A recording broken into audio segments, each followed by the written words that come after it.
Good morning, everybody, and welcome to our final CEO Speaker Series event for 2016. I am so thrilled to be able to talk with Dr. Mark Peters this morning and be here in this fabulous facility. It's nice to see a great turnout this early in the morning. Our CEO Speakers events have been in the afternoon traditionally, so this is a nice change of pace for us. I'm not going to read Dr. Peters' very extensive and highly accredited biography here, but there are a couple of statistics that I think set the framework for who he is and what he's managing here at the INL now. He, of course, is the laboratory director for the INL, has been here just over a year now, right. Just over a year. And of course, the National Lab is a multi-purpose national laboratory with missions focusing in nuclear energy, national and homeland security, energy and environmental science, and technology. And as of right now in this organization, he manages just over 4,000 employees in their group, and their annual budget has just tipped over the $1 billion with a B dollar mark. So it is a huge organization, and the roles and responsibilities that go into that management are really intriguing. Another piece of Dr. Peters' background that I think is very noteworthy: he received his doctorate in geophysical sciences from the University of Chicago, his bachelor's degree in geology from Auburn University. He received extensive management and leadership training, including completion of the Strategic Laboratory Leadership Program at the University of Chicago Booth School of Business. Please help me welcome Dr. Mark Peters.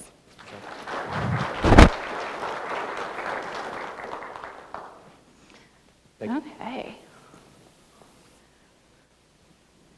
So, of course, any of you who've attended our CEO series before know that Dr. Peters and I have chatted a little bit briefly beforehand, so we don't have any surprise, hard-hitting questions that we're going to take on today, but of course, the traditional lead-in question: tell us a little bit about your background and how you came to be the director at the Idaho National Laboratory. Oh, thanks, Michelle. Great to be here. Morning.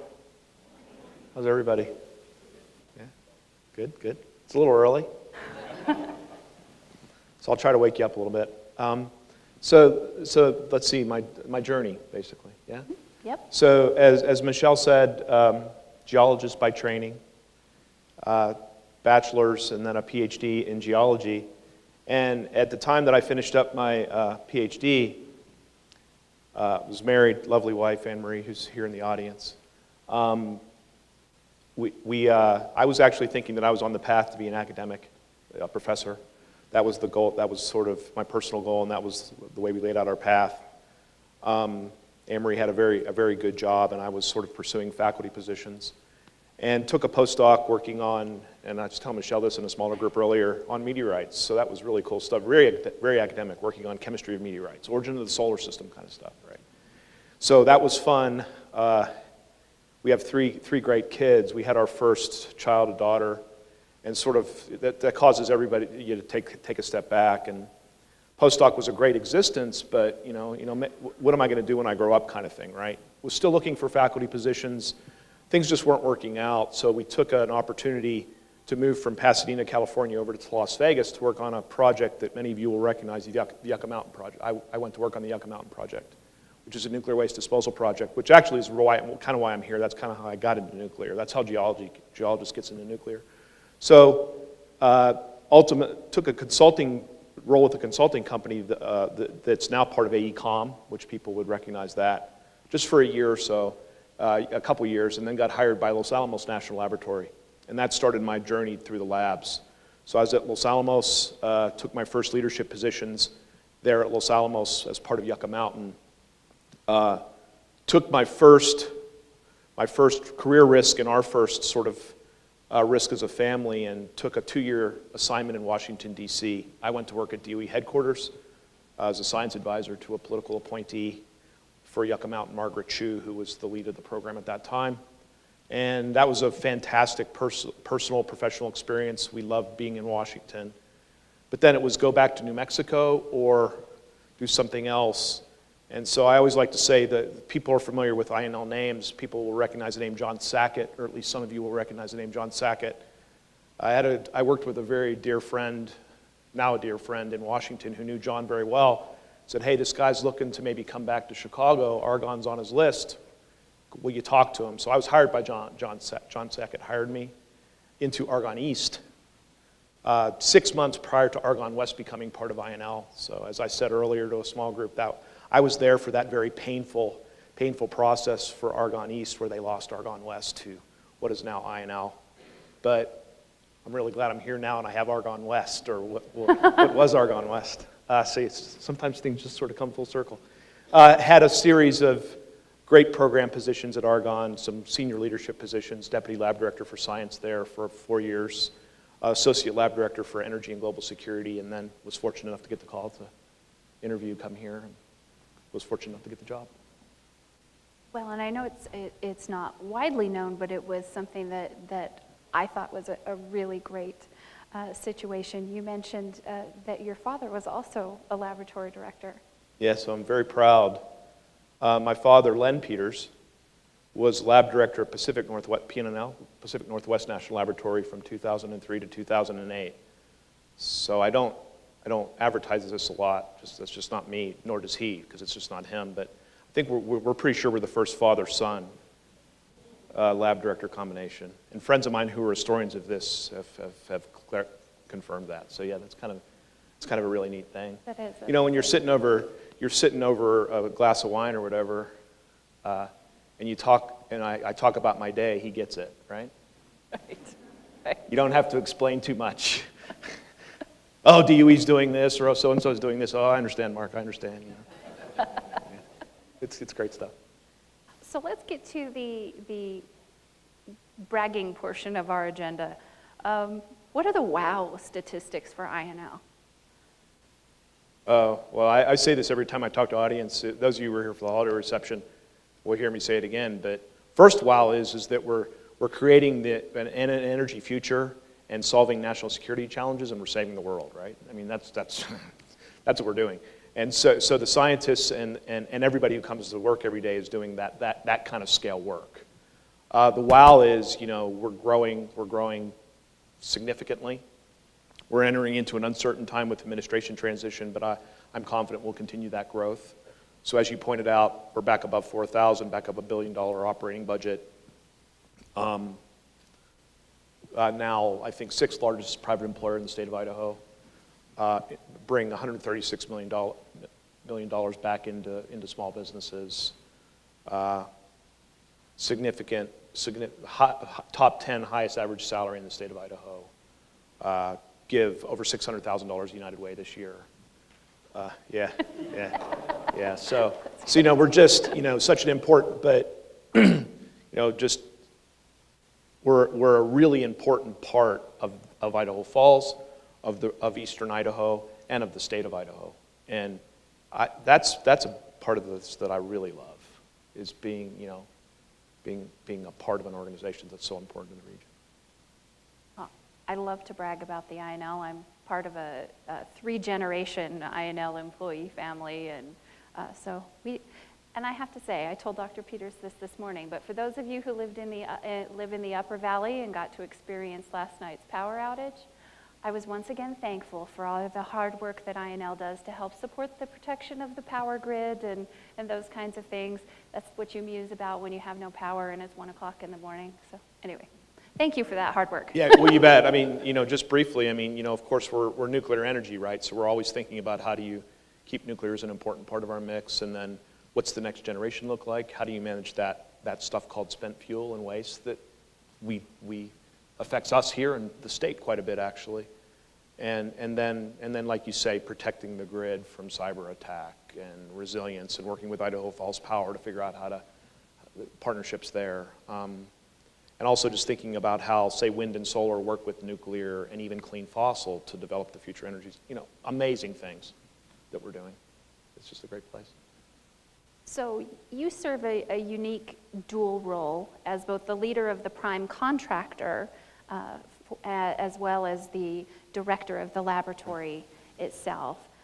What's the most challenging issue you face in managing your contractor organization and the facility, knowing that at some point in the future, another contractor may come in to run the facility later? So if I may just sort of expand slightly. So the laboratories, 16 of the 17 DOE laboratories are what are called GOCOs, government-owned contractor operated, so they're managed by private contractors. In our case, we're managed by Battelle Energy Alliance LLC. So it's a separate LLC, which means that I'm not only the laboratory director of Idaho National Laboratory, I'm also the president of that LLC. So I'm dual-hatted, so to speak.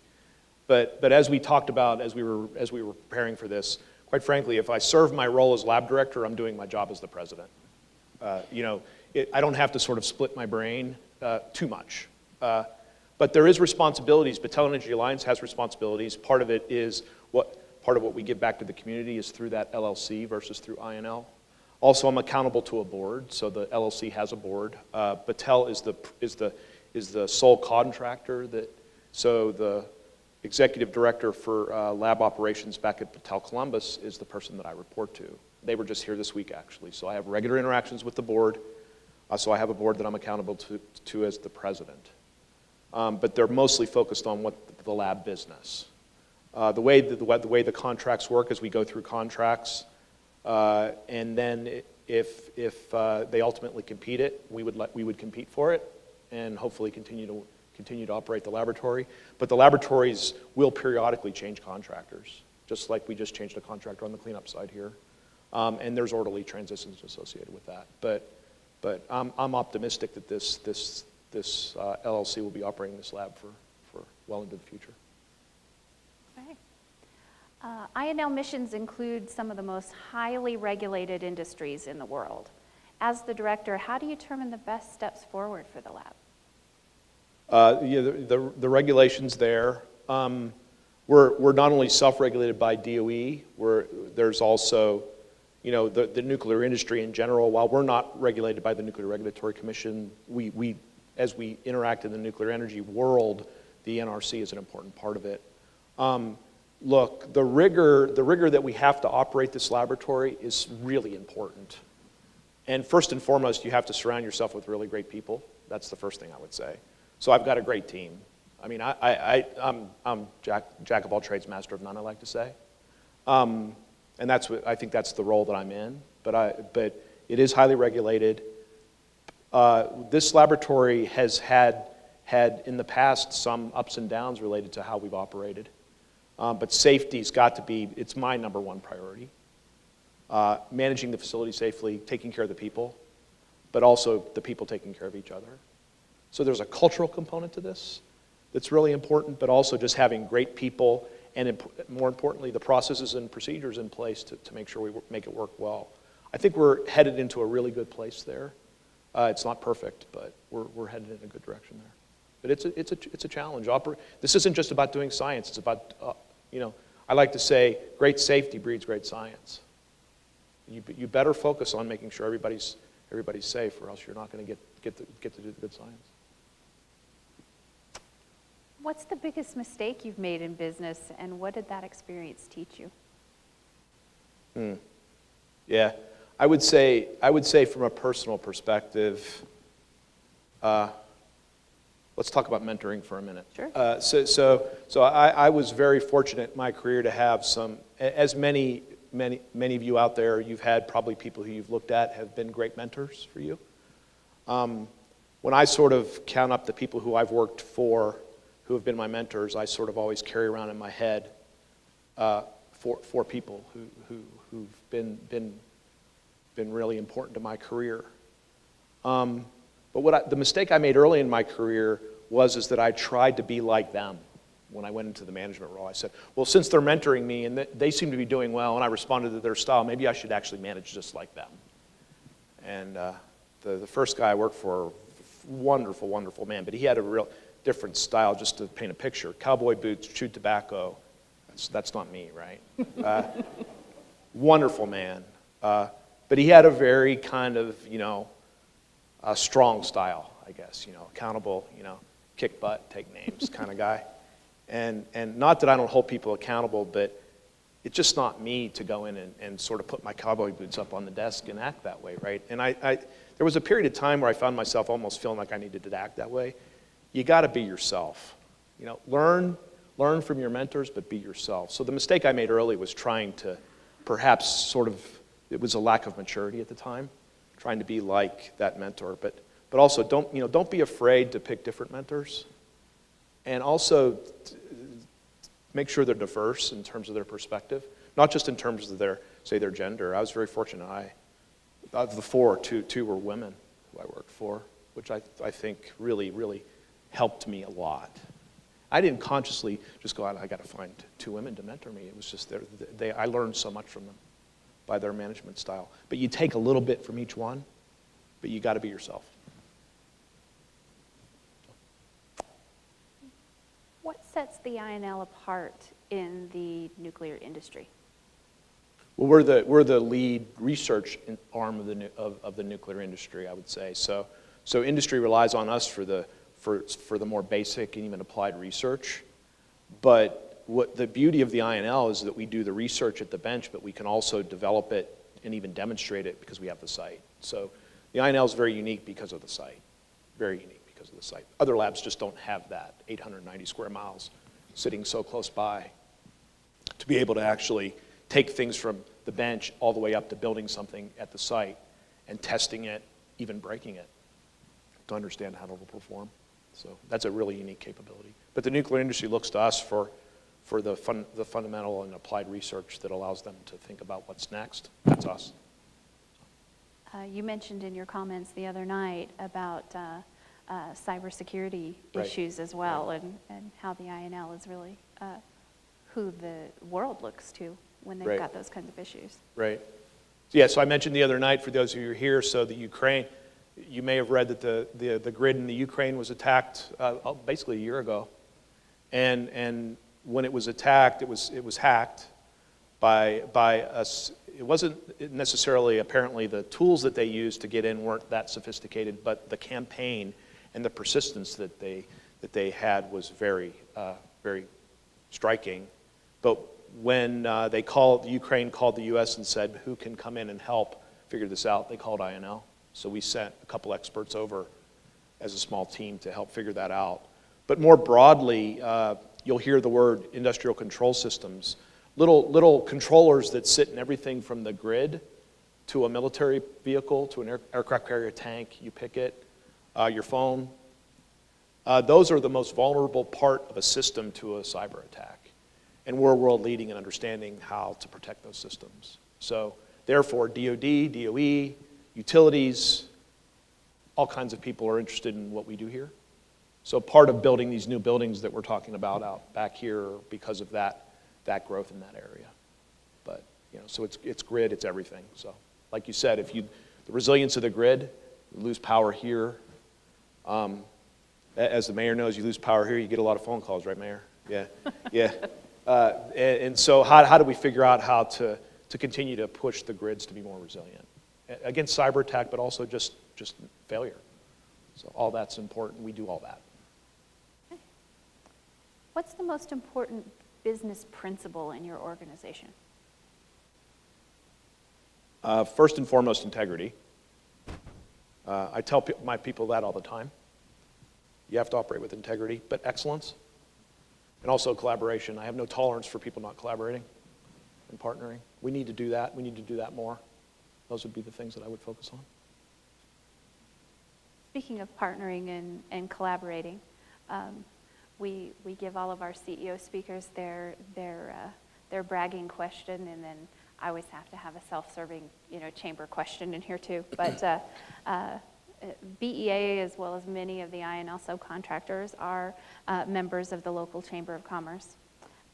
Why do you support being involved not only in a local chamber, but in other aspects of the community?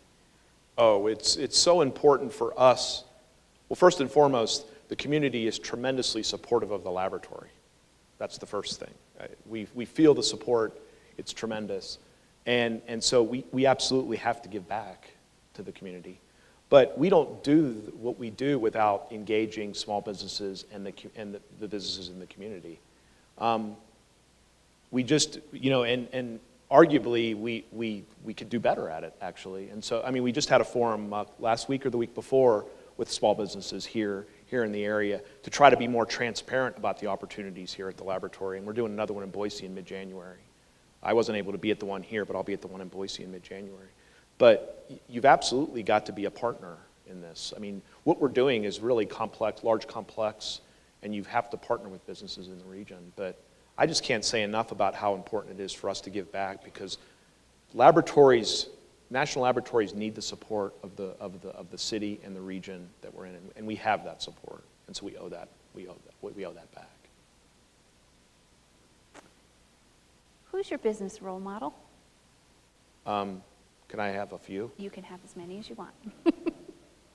Okay. Well, the first one's my dad. We already talked about that. Mm-hmm. You know, it's have a dad as a former lab director. He was always my business role model, but having him as a former lab director, that's a natural. There was a professor at the University of Chicago Booth School of Business, Harry Davis, who taught me that management is about from here down. Oops, I'm sorry, from here down, not from here up. He said you got to manage from the heart. And I spent a lot of time with him, so he's an important role model. Jack Welch from GE, not necessarily because of his style, because of the transformation that he drove, the change that he drove. And then Steve Jobs, just because, wow, you know, just really just out there, just taking risks. And again, I don't take Jack Welch and Steve Jobs' style necessarily as a role model, but more about their strategic vision and the way they drove change in their organizations. As a leader of a large organization, you've got multiple locations, departments, divisions, assorted missions. How do you stay connected to your employees? It's not easy. But I say that in the context that it's a high priority for me. You'd like to say you get around and you walk around and you get around as much as you can, and I try to do that. But you know, come on, it's spread out all over the place. There's 4,000 folks, so there's no way to do that. So I do try to get around as much as I can. I try to get out on a regular basis and talk to the employees at least 2 or 3 times a year, all the employees, go to where they are.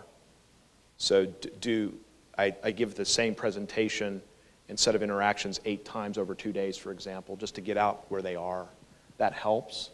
But nothing substitutes for actually getting out there. Like I've gotten to where I'll put on my jeans and go to the site, and I'm doing it unannounced, which is fun. And I get jokes from folks, oh, you're in disguise because I'm wearing jeans, which is fun. I'm getting to do that, but also trying to communicate with the lab, and as the communications team from the lab who's here know, trying to continue to think about providing them updates in writing and trying to be more conversational. But there's just, my frustration would be you just can't do it enough. You know, it's important, but it's just hard. But that's okay. You just got to prioritize. Speaking of getting out and getting involved, when we had to sit down with some of our young professionals before our session here, and they actually asked a question. See, I told you I wasn't going to go off script, but yeah. I felt like it was a valid question. Do you miss the science? Yeah, and my answer was, I'm still a scientist, and so I still have that curiosity. Y'all can test me to see if I gave about the same answer that I gave earlier. I still have that curiosity, but I realized early on, I took sort of that fork in my career where I love the science, but I love more enabling the science. I love to talk about the science, and it's really talking about other people's science and making it more approachable to others. But also, I love the enablement part, wiring it together, making sure that we can enable these people to do great things, and that's just what I love. But yeah, I'm still a scientist. You know, my family will tell you, you know, we get into a conversation, and I'll turn into the professor, right? You know, I'd probably drive my kids crazy. Yeah? So in order to achieve its mission objectives, INL has and maintains numerous strategic partnerships, whether they're on a community level, higher education, private business. How do you manage these relationships in order to ensure the achievement of the lab's goals? First and foremost, have great I'll go back to surrounding yourself with great people. In our case, Amy Lintz's organization, many know Amy, his partnerships, that includes Cal and others in the room, does a lot of that sort of partnership piece for us, and they're really, really good at it. But I think they would probably say trust is probably the most important thing, trust. And trust, how do you build trust? You got to get out and you got to talk to people. So I have a responsibility in my role to get out there and build trust with the presidents of the universities, for example. Let's take the head of the Eastern Idaho Technical College. But I just went over to Boise for Thanksgiving and met with the major Idaho University presidents. Just sat with them for an hour and just talked. You got to build trust with people. But there's also, there's got to be integrity there, but also there's got to be a clear understanding of what's in it for each partner. And you got to be transparent about that. But again, I can't emphasize enough, as large and complex as this organization is, you need a really competent organization who can help you think through that strategically and also make sure that all the pieces are working. And Amy and her team do a great job at that.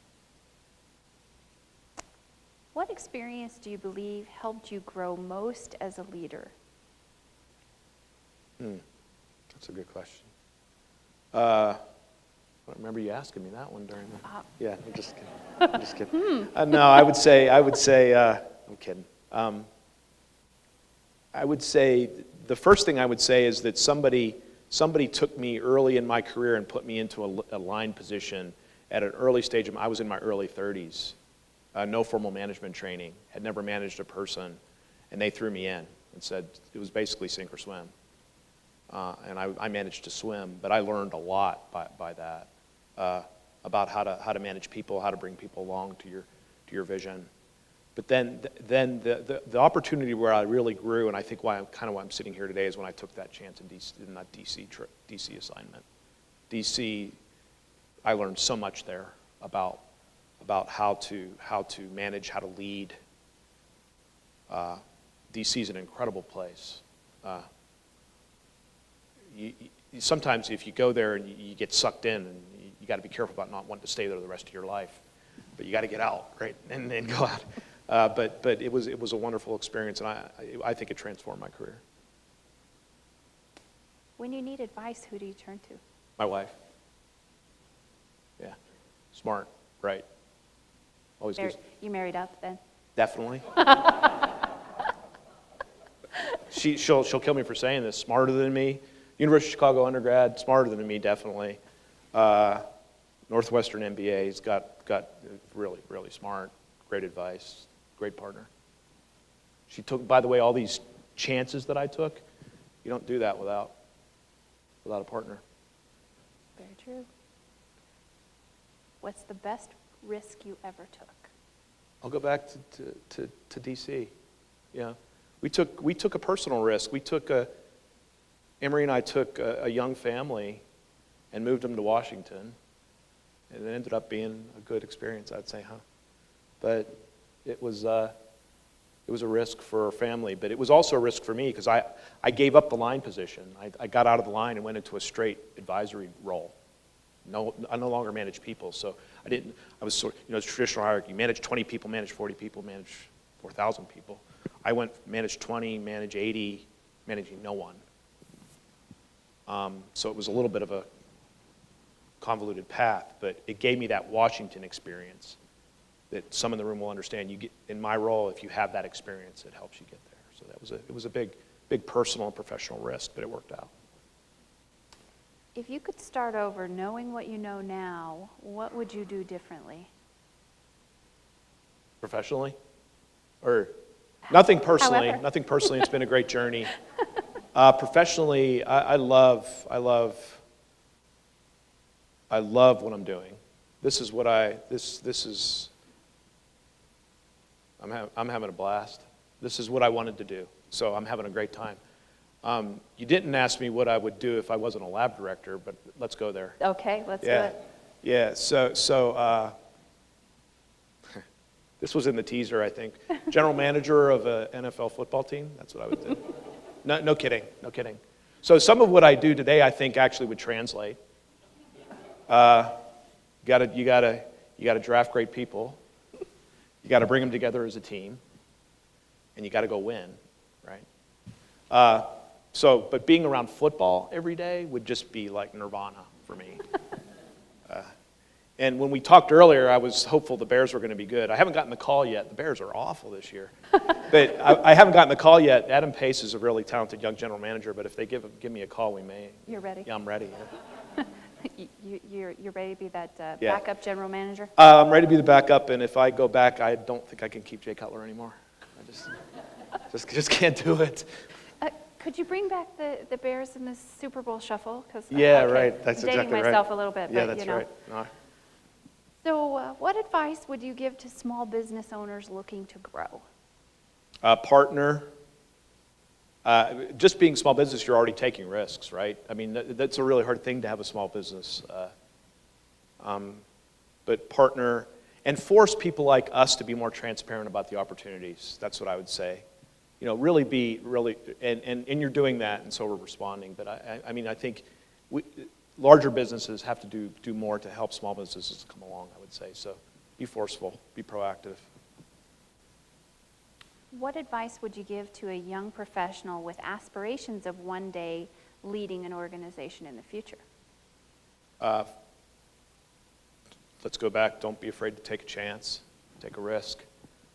Find somebody who's willing to take a risk on you. There was somebody, I already mentioned, the gentleman, he grabbed me from in the organization and put me in charge of people who were senior to me. You've got to have somebody who's willing to take that chance. So seek that person. And you may have to find that person.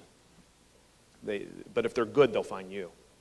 But it's got to be both sides. But don't be afraid to take chances. Because I think you have to, you know, no matter what your career path, you're going to have to find a way to take some chances along the way. Okay, my last tough question of the morning. Pizza, pointy end or crust end? Where do you start?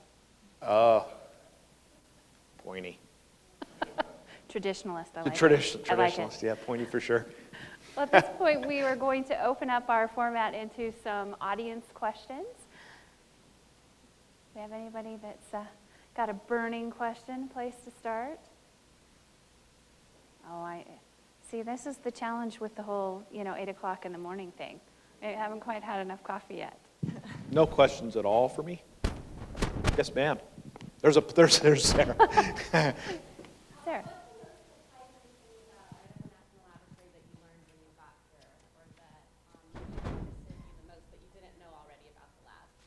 The breadth of the programs, and some of y'all have heard me say this before, but we're the nuclear energy laboratory, and so I knew a lot about that, Sarah, but I didn't have much of a clue about, for example, the cyber and the national security part, and that's the part that, quite frankly, is the most interesting and fun to me because I'm learning about it, and that's where the lab's really going to grow significantly. So it's the breadth.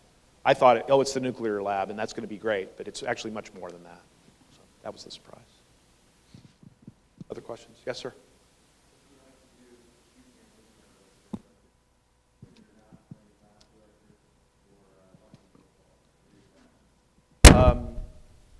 It's all around my family.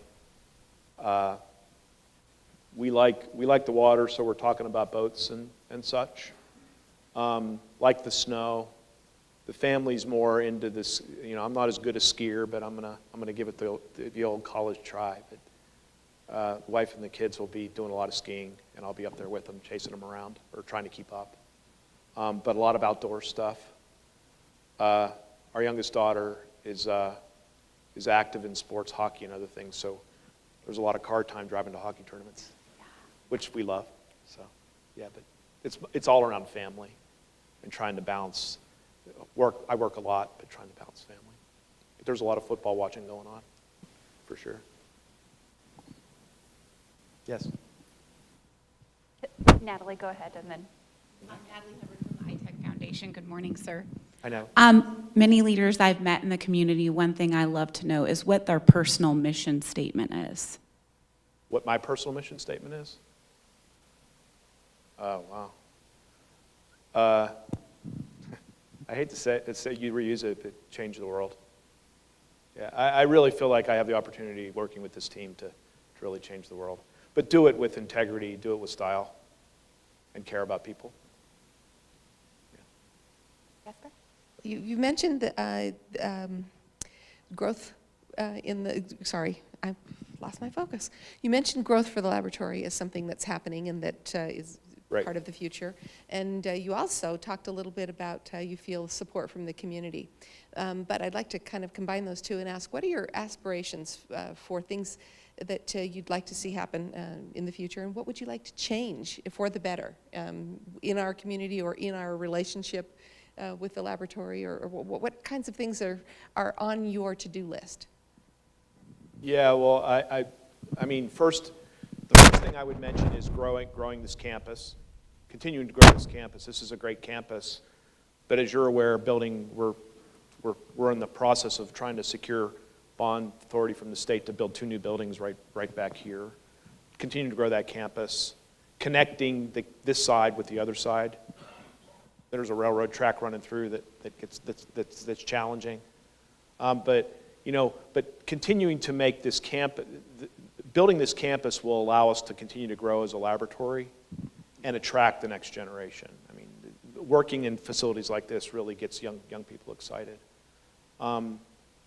I think, Mayor, I think all the things that we're doing to continue to connect with the community and work together to attract the next generation of folks, I just feel like we need to keep doing it.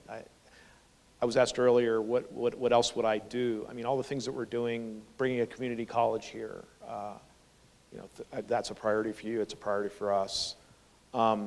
Building up the downtown area, Snake River Landing, all of those things that you're doing, I couldn't think of anything earlier, and I can't now, that we aren't doing. We just need to keep doing it to build the relationship. But I can't really think of it. The support that we get is just incredible. If we could figure out how to get a little bit of spent fuel into the state to do research, that's on my Christmas list. And we'll get there. That's a challenge. But I'm sorry I'm not giving you very good specifics. But clearly building that, just continue to build on that relationship. But I'm all in on that, and I'm putting personal time into it.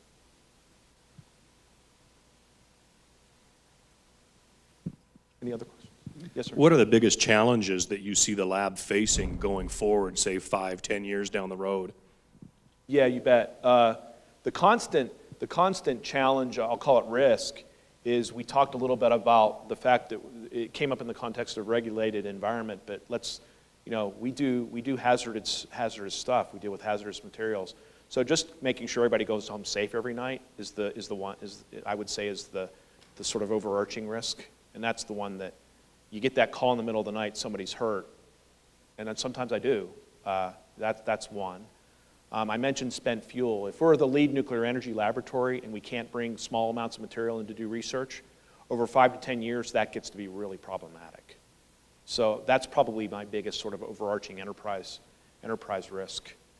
We're entering into a little bit of an uncertain time with the change in administration, so that does introduce some risk, but we're working that hard. I'm confident that we're in the process of sort of thinking through how do we pivot. And it's not a dramatic turn. I'm using the word pivot to pivot our strategy. But look, with President Trump in office, I'm sure there's going to be some changes. But I'm optimistic on that. I'm headed back to Washington next week to meet with the transition team, so we're working that hard. But that's sort of the near-term risks. Question? Other questions? Yes, ma'am. Harder than which end of the pizza do you start with? But this is heavily weighing on my mind, especially as I listened to who the EPA pick was to lead the EPA. Who would you pick to be the new DOE, leader of DOE, if you were in Donald Trump's position? Well, I'd keep Secretary Moniz, but that's unfortunately not. He's been a great secretary for the department and for the laboratories. So that would be my first choice. I'm probably going to hesitate. I'm going to stop and giving you a specific name, but I'll give you some characteristics. Somebody who has a broader view of the energy system not just a straight up, say, somebody who understands renewables, somebody who understands fossil, somebody who understands nuclear, but has a broader view. There are some names on the list that have that broader view. Let's say for sake of argument, it does go to somebody who's more oil and gas focused. Then you've got to go down and make sure they've got somebody in the deputy. I think the most important positions for us are the deputy secretary, the undersecretary, and the head of Office of Nuclear Energy. And those are all going to be new people because John Kotek, who runs nuclear energy, isn't going to stay either. So there's going to be all new people. So we're more focused on who's the deputy secretary, under, and head of NE. And we're actively sort of in those conversations. The president has to make those decisions, but we get asked for potential names, and we provide those. But his cabinet, he's clearly taking a different view of his cabinet than, say, President Obama did. We were very fortunate to have two secretaries under President Obama that were actually scientists. You know, Chu and Moniz were both scientists, PhD scientists, who understood the labs. We're not going to get a secretary like that, but that doesn't mean he or she isn't going to be smart. And as long as they surround themselves with smart people, we'll be fine. Long answer, sorry. Yeah. Anybody else, just burning question you want to ask before we wrap up?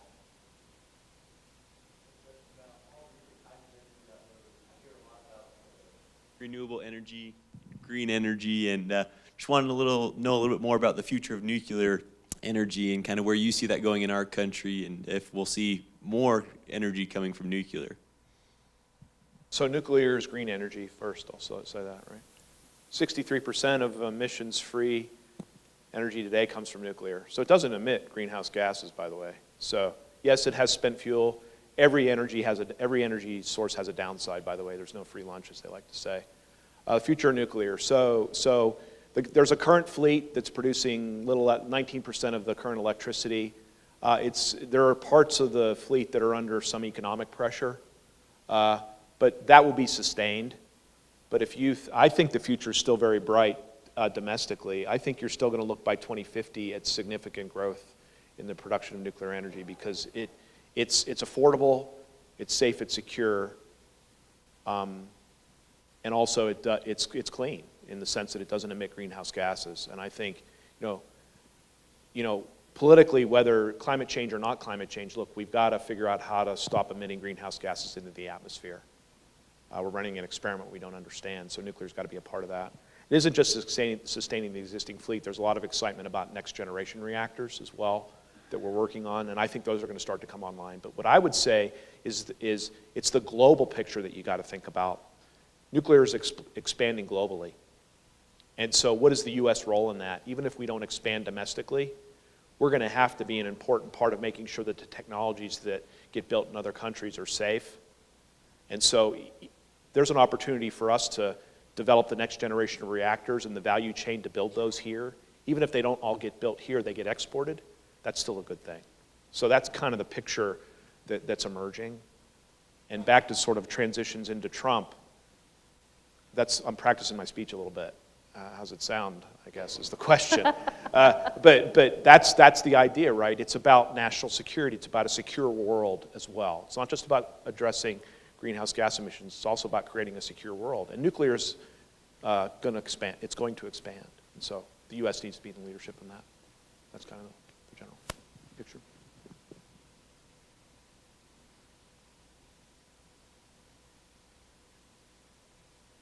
Once, going twice. Well, on that note, Dr. Peters, thank you so Michelle. much for just sharing your time with us today, sharing your facility. The staff was wonderful to work with. Thank you all very much for your efforts.